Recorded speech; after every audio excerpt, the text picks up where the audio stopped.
Welcome back to Beyond Mortgage. I'm your host, Dan Trinidad, and I'm so excited to talk to our guest today and for all of you to meet him, Tim Rhode.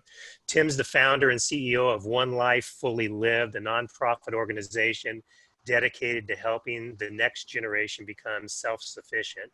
He's also the co-founder of an amazing organization, Gobundance, a tribe for wealthy, generous men who choose to lead epic lives. Tim is just passionate about helping others and grow and create the lives of their dreams. I had a chance of meeting Tim a little over a year ago. I don't say this often, but I don't meet people with this much energy. I mean, positive energy. He's happy, full of positive energy, incredibly generous. He's inquisitive. You know, when most people ask you, about you and what you do, you don't get that they're truly listening. With Tim, I got that he was definitely interested in me and what I had to say. He's extremely active. I admire his life and how he spends his time. Tim, welcome, and thank you for being on the show. Hey, thanks for having me on, Dan. I think we're gonna have some fun. Yeah, for sure. So, we're all faced with the same quandary right now. We're under lockdown and dealing with this quarantine.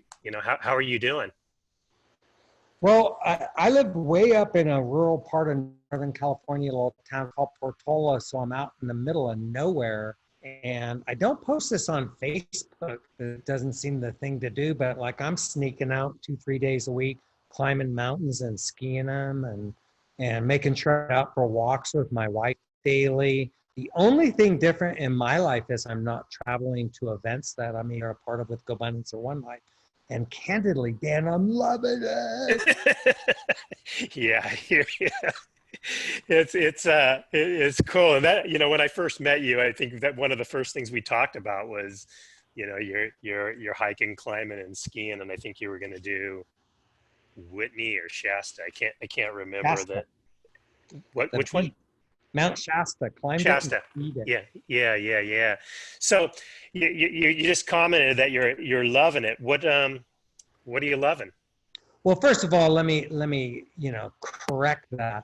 I'm loving my own personal situation. I'm hurting for the masses. Okay. Right. And I've got kids that are affected. I see what's going on in the world, and I'm torn. My heart's broken. But my wife and I are both very, what's the word? Grateful for the life that we've created and are now living. Yeah, beautifully said. I feel the exact same way, Tim. I feel horrible for all the suffering going on, and certainly want to know where I could help. But I am so grateful for the how we've set ourselves up as well. I look forward to every day, and without the hustle and bustle and our abilities to catch up and do the things we love, and lots of learnings taking place right now. So how are you? Maybe you could start off sharing a little bit about like your journey. So you're in this awesome position in life right now, and I know that it started several years ago in real estate. Maybe you could share how you fell into real estate, where you succeeded, where you struggled a little bit, see where you could help people ideally see the position they're in now and how to get to the position you're in, and share your journey on how you created great wealth, and then you started other organizations, and that you start pouring into other people. I'd love for the listeners to hear your journey. Cool. Well, first of all, here's the good news.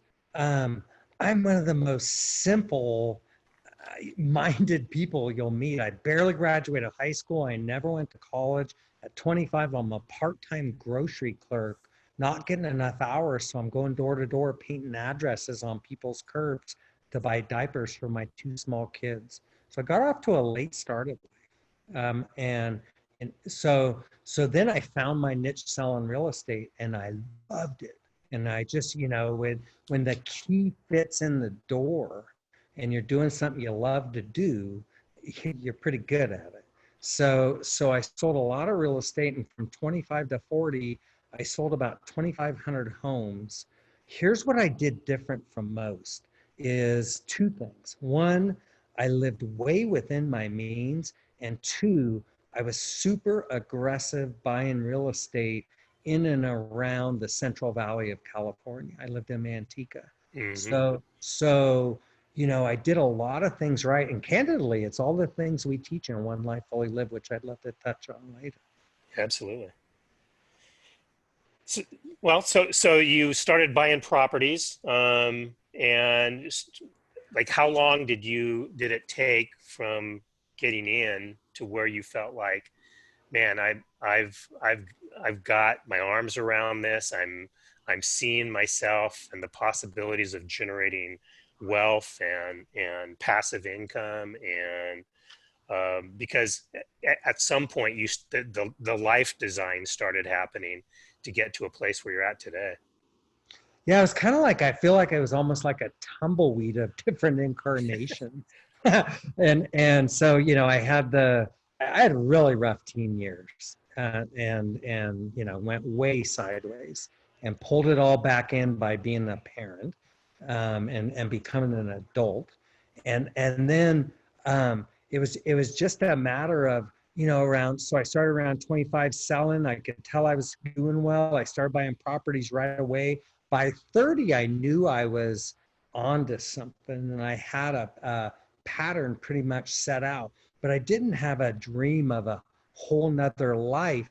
That didn't really come till I was around 40 years old, and two things happened. One, I became 100%er, where my passive income was more than what it cost me to live, not counting the money I'm making from real estate. From selling real estate, it was the money making from investing in real estate became more than what it cost me to live. And two, I decided I wanted to live up in the mountains and live an entirely different life. So we moved up to Portola, where I live now, where I grew up, by the way. And I basically, well, there was a period in between selling where I just flipped homes from, like, 90, let's say 2000 to 2007. And then I literally sold everything right at the top of the market, moved up to the mountains, and basically have been getting the goods in the woods for the last 15, 20 years. Um, just water skiing in other people's wake at level 5 of what I call the 5 levels in investing. And the 5th level is, I haven't bought a property since 2006. I've invested in lots of other people's stuff. I've done a lot of notes. I've bought into other businesses, but I don't do any work towards making money, if that makes sense. Yeah, kind of. So when you said you sold all your properties, you sold the properties you were flipping. Did you also sell the properties that you had purchased that's creating passive income for you? Correct. I sold or exchanged, I should say. And I kept a few. I kept my old real estate office in Manteca, has been rented to Enterprise Rent-A-Car since 1997. So that is one I still manage, actually. And I Oh, manage a excellent. property leased to AutoZone, where, and both of these I get, 12 checks. We paid your taxes, we paid your insurance, and a 1099. So yeah.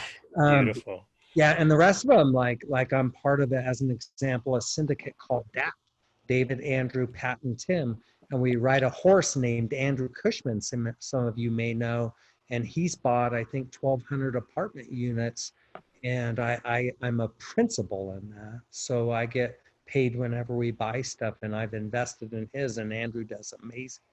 So, Holy and I cow. invest in other people's stuff. So. So why did you, I meit was so successful for you for 15 years, from 25 to 40. Why did you stop? It's and my friend David Green said I was like Barry Sanders retiring at 31. I'm from the NFL, and I don't want to. I'm a humble guy, but it's a good analogy of I lived that incarnation and I got bored with it. And I was just a whole new, a whole different person living inside of me. I knew was waiting to be discovered. So I just started moving towards that with no idea what it was. And I started spending more and more time getting the goods in the woods, just out in the boonies, in an elevated state with my heart rate just pounding, thinking about Tim, if you don't want to do this, what are you going to do? How are you going to pay the bills? What are you going to do? How are you going to take care of your family? How are you going to get back to humanity? How are you going to stay, just asking myself all these amazingly great questions. And out of those came One Life Fully Lived and Gobundance. So which one happened first? Gobundance, I believe. Yeah, it did, because that we were the Three Amigos, David, Pat, and I, back in 2006, going on adventure trips where we'd get up early and go over our goals, and we'd go out and get after it all day long, doing something fun and adventurous. And then we just sit in the hot tub and yak about what do we want to do, and we'd hold each other accountable. And then 3 other people said, "Hey, I want to do what you guys are doing." And then 14 of us got together, and then it grew into 35, and now it's 275 men who stand for each other. And Amazing. Yeah. yeah, it's blossomed into something absolutely amazing and so needed. Both of these today are just people holding themselves accountable to being their best selves, so they can be the best for their family, the best for their community, and therefore the best for humanity. And the thing I love most about Gobundance is the genuine contribution piece, where we throw down the rope and help those that are less fortunate, either through One Life Fully Lived, or all the Go Bros have their own ways of serving and giving, and behind the scenes, quietly doing the right thing. Wow. Yeah. So the Three Amigos, were you guys at that time working in real estate, coming up with this, or were all of you kind of in the same boat? Um, done with the day-to-day work and focused on living your life. I met Osborne and Hyben at an event in 2004 in Chicago. And I went running with Pat, and he talked about Davidson, Pat's thing. And they had this contest every day: who worked the most hours? And one of them would say, "I got 17." The other one would say, I got 19. And they said, "What do you do, Tim?" I said, "I ski." Said, "What do you mean you ski?" And I said, "Well, I sold a lot of real estate. I invested wisely, and now I'm selling all my properties in 2004. I'm looking at how can I maximize all that so I can get up to the mountains and just get the goods all day long and dream of the next, whatever's coming next." So they had been a two-man mastermind focused on how can David's Keller Williams, taking over the Hoyons, Southwest and Cali and Canada, and he's one of their biggest operators. And Pat had he was probably the top Remax agent in the world, or he'd gone to Keller Williams or whatever. And they were both dabbling in investing. And I think that was another piece I brought, was a major focus on passive income replacing your vertical income, so you don't have to work someday. So, Yeah, I mean it's brilliant. So you guys are just sitting around in a jacuzzi and having a good glass of wine, and you came up with, hey, let's get some other guys and start this group and kind of live together and start helping other people. Is that kind of how it went? yeah, kind of like that. But what was really cool about it is we each brought a different dimension. David brought abundance. He'll be a billionaire someday. He's just on that path. And Pat brought accountability. If you say you're going to do something to Pat Hyben, you better freaking do it.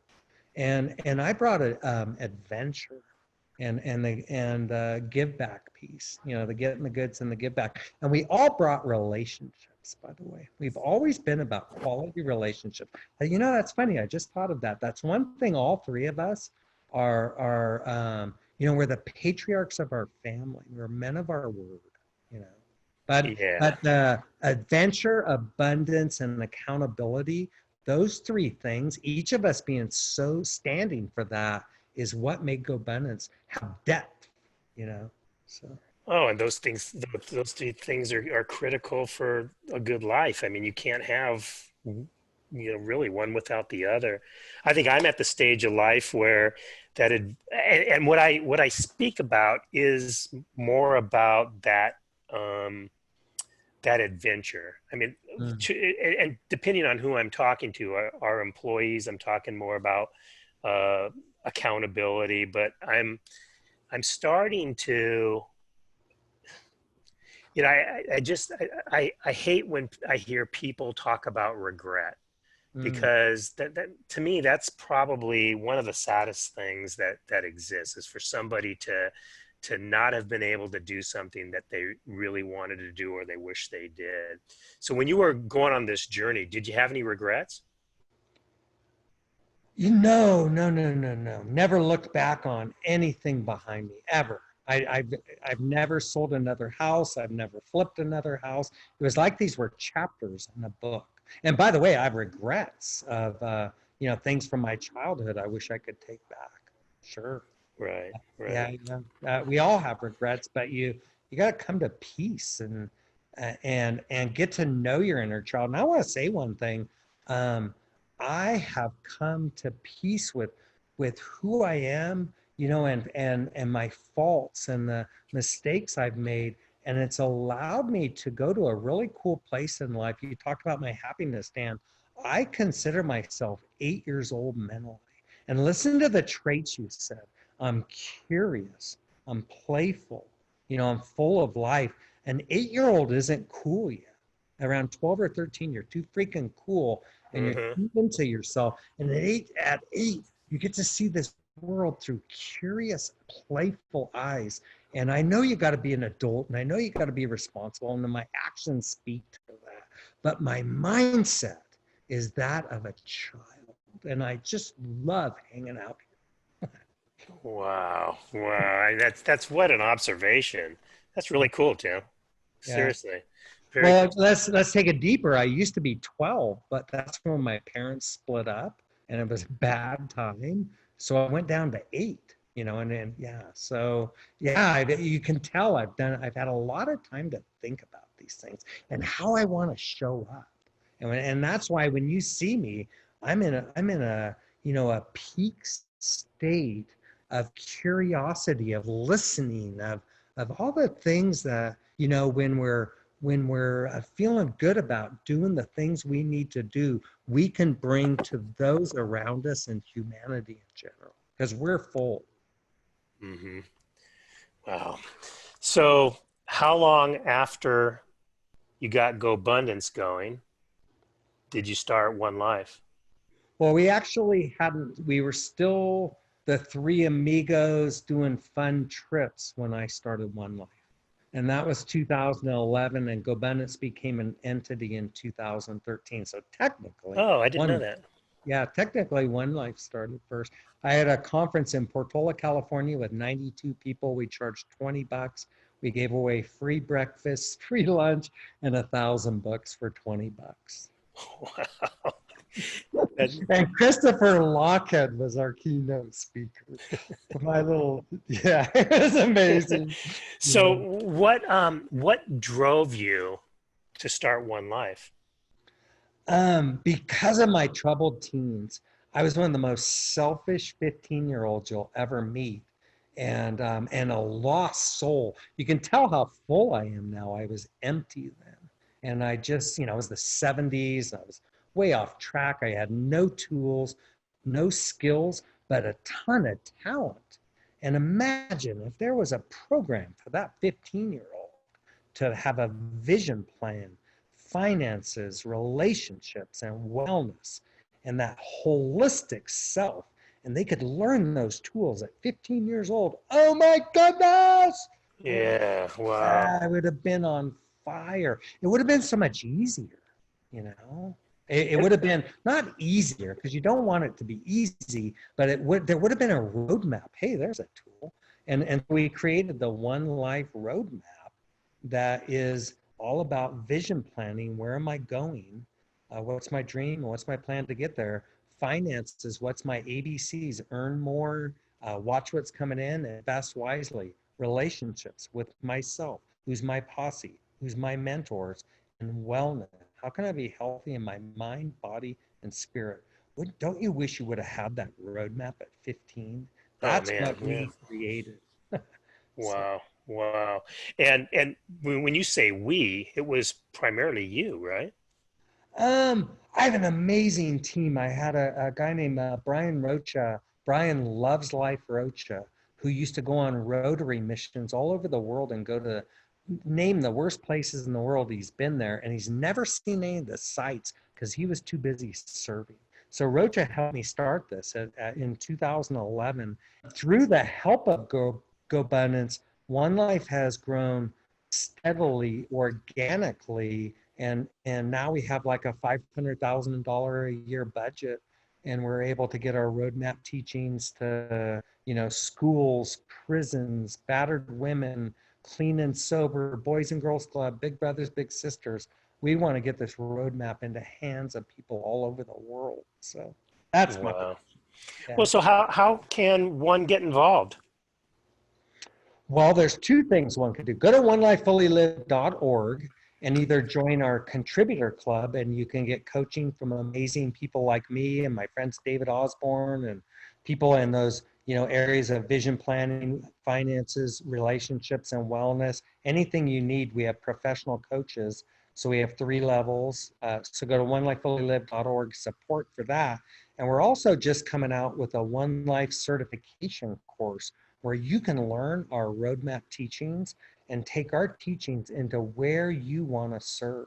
Maybe you have a heart for battered women. Maybe you have a heart for foster kids. Maybe you have a heart for high school, college. Maybe you're a big brother and you want to teach your little and have all the bigs and littles in your area get involved. We want you to be certified in our teachings so we can be the door, not the doer, to get our teachings all over the world. Wow, that's very, very cool. Um, Man, Tim, I mean that's big, and I think that's something that it's a dream I think most people have to somehow find something to where they can start giving back, start helping others. I think that's the ultimate goal, and it's awesome that you've created such a great platform for it. I mean, very, very cool. So let me take it down to just right now today. Like how are you, do you have any advice on how one could get through, how do they have the right attitudes and perspectives to get through what we're going through right now with COVID-19? I just did a really cool, we call it Tuesdays with Tim, where I share wisdom every week with my community. I'm just going to really quickly say what I said. Jeff Hoffman was just on our community call. He said, repurpose, retool, redeploy. Whether you're an individual, a small business, or a big business, you need to repurpose, retool, and redeploy. And then I broke it down. What does that mean for Tim Rhode? I went back and I did my KPIs I used to do when I sold real estate and when I bought flippers. If I did these simple, like 5 or 6 things a day, everything's going to go fine. So this is it for Tim Rhode, and you guys should make this for you. Here's my KPIs for right now. I need to exercise 30 minutes a day, 5 days a week, and 2 hours a day, 7 days a week. I need to eat right 90% of the time. I get 1 cheat day. I need to contact 5 people every day. If I do that, I contact 150 people a month and have a meaningful conversation with them. I need to be on 2 shows like this every day, either a One Life show, a Gobundance show, or somebody else's podcast. I need to do something nice for either reach out to a family member or somebody close to me and do something sweet for them, or do something for nice for Tina every day. I need to work on my business 1 hour every day. I'm either Gobundance or my investing. I need to do less than 2 hours of media every day. I can get on the internet, I can watch TV 2 hours a day. I shouldn't do it at all, but I want to know what's going on. That's just me. And if I do all those things, I'm going to rock my world. And those are the simple things that I can control. And you call it keep the eyes. KPIs, key Oh, performance. okay, KPIs. Okay. Yeah, key performance indicator. Yeah. Dan, I missed a really important one in there. Right Uh-huh. after exercise is 15 minutes of silence.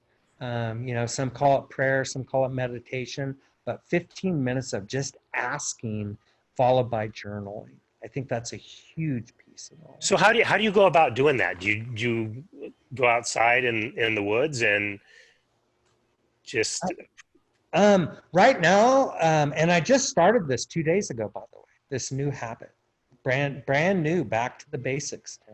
The last 2 days, we have this little room. Tina set it up, and it's got like Gandhi in there, and Jesus and Buddha, and just some cool shrines she made. And it's up in the attic, like, and I've been going up in there with a glass of water in my journal. But I will go. I've got other sacred spots. I've got like a hollowed out tree or another tree I call the wisdom tree on my property. I'll go sit there. But I want to get it done early because I've got a mastermind partner as soon as I'm done with that, I get to text them and tell them I did it for the day. Yeah, man, I love that. I've been meditating probably for about 2 years now, and it is the one thing that makes all the difference. Like that's to me the most important thing for me to just have an amazing day. It just gets me focused, and it took a long time to get good at it. I struggled, at first. My mind would go off in all kinds of strange directions, and I kept working on bringing it back and the breathing. And now I'll do anywhere from 10 minutes to an hour at times when it's flowing right. And it is so awesome, and it's great for you to be given that advice because it makes all the difference in the world for sure. And I'm trying to get my kids to try that. It's a little harder if you don't have the right perspective, but once Hey, Dan, can I talk about that, please? Absolutely. Back from 25 to 40, I was called things like the hurricane, the bull in the china shop, the get shit done dude, and it served me really well, but I was just all head. And it's not that I didn't have a big heart, but I just operated from ego and from my head. And more over the years, through teachers like Janai Lane and Phil Toll and my wife Tina, I've gotten more and more on the spiritual side. And that's the biggest piece of these KPIs that I'm putting intentional right now is more time meditating. And when you say an hour, it's like, oh, that's what's, I got to go there and see what happens, you guys. We have, that curious, gosh, what would happen if I went an hour? Yeah. Yeah, I think that's most people don't think they have an hour. And for me, it's how I start my day. It's what I do first. I get out of bed, I go to the bathroom, and then I go to my special place, and with the goal of going as long as I need to just feel like, let's go kill the day. And I come out of it with more gratitude, more kindness, more patience, more appreciation of others. And then that's one thing I've really tried to work on is my patience and appreciation of others. And it's, like I said, the one thing. And I like everything else you've got on your list. I try to do a little bit of all of it, but I learned some things on this call that I'm going to implement today. So thank you very much for that. Pleasure. Tim, how can people get in touch with you? You can reach out to me at tim@timrode.com, RHODE. That's tim@timrode.com. On Facebook, please join the One Life community. That's the #1 One Life community. And check out Gobundance.com on Facebook also. So. Fantastic. Well, Tim, I want to thank you so much for your time today. I truly appreciate it. I really look forward to talking more and getting to know you. You're somebody that I've admired now for over a year on how you live your life and how you give to others. And anything, anytime I could spend with you is time well spent. So thank you so much. I know everybody on this call is, going to appreciate it and found value from it. So thank you very much. Hey, Dan, it's been my sincere pleasure. And yeah, I like that. Let's keep in touch and help each other grow, bro.